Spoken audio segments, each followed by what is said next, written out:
Alguns tentam mudar sua própria vida.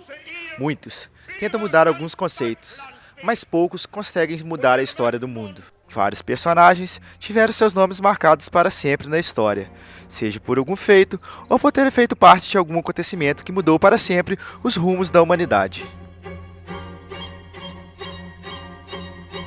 Certos nomes estão mais presentes no imaginário das pessoas. Tiradentes. Tiradentes. Pelo ato de bravura que ele teve. Uma pessoa que sofreu por nós, né? Dom Pedro I, Dom Pedro II, né? Joana d'Arc. Por quê? Porque foi uma mulher que batalhou, ela entrou numa guerra, sendo mulher naqueles tempos. Ela revolucionou, vamos dizer assim, para aquela época, a forma de se ver uma mulher. Da Princesa Isabel. Por quê? Pelo feito que ela fez, né? Libertando os escravos, assassinando Lei Áurea. Na minha cabeça veio o Gandhi, Che Guevara.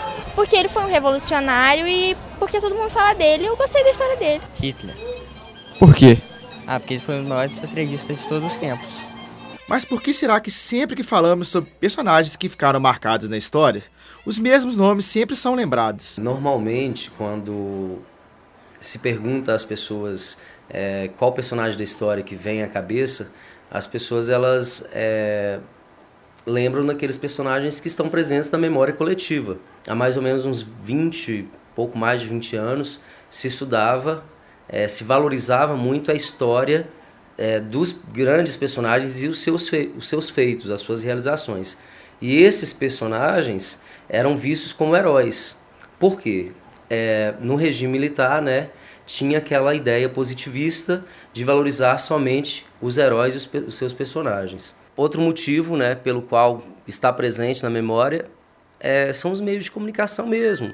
Nos jornais, revistas, TV, rádio, também esses personagens são citados, são discutidos, são falados. Outros nomes quase não são lembrados, mas têm enorme significado para seus admiradores. O primeiro nome que vem é do Carlos Magno, imperador carolíngio, durante a Idade Média. E por quê? Ele promoveu uma grande evolução ali na Europa naquela época. Manuel Bandeira. Por quê? Porque eu acho bom os deuses, né? Monteiro Lobato.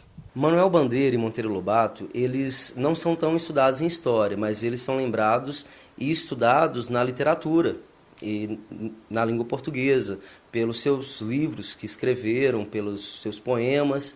Oscar Niemeyer. Oscar Niemeyer, ele ficou muito conhecido com a construção de Brasília, durante o governo de JK. Porém, ele não é ainda um personagem histórico, ele é um personagem atual. Mas, devido aos seus feitos, né, às suas realizações, ele também pode ser lembrado pelas pessoas. César. Por quê? Que me lembra muito ali da época que ele era um personagem valente, sabe? Inspira muito na minha vida hoje. A vida ultimamente está muito difícil, a gente tem que ser guerreiro como César foi antigamente. O primeiro general que se apoderou do poder diante de uma série de corrupções que o Senado estava realizando na República. Acho que para mim um dos personagens históricos mais importantes é o Leon Trotsky, né? Ele é um importante revolucionário russo, um dos dirigentes da Revolução Russa de 1917. No primeiro momento, assim, acho que é o Lenin, né? Por quê? Pelo papel que ele teve na Revolução Russa. Lenin e Trotsky, que lideraram a Revolução Russa e que lutaram contra a opressão dos donos dos meios de produção na Rússia, né? Entender o passado é fundamental para compreender o presente e projetar o futuro. Conhecer os personagens mais significativos da história nos faz ver como ações de homens e mulheres mudaram a história da humanidade, trazendo lições para todas as gerações que se sucederam. In uns marschiert Deutschland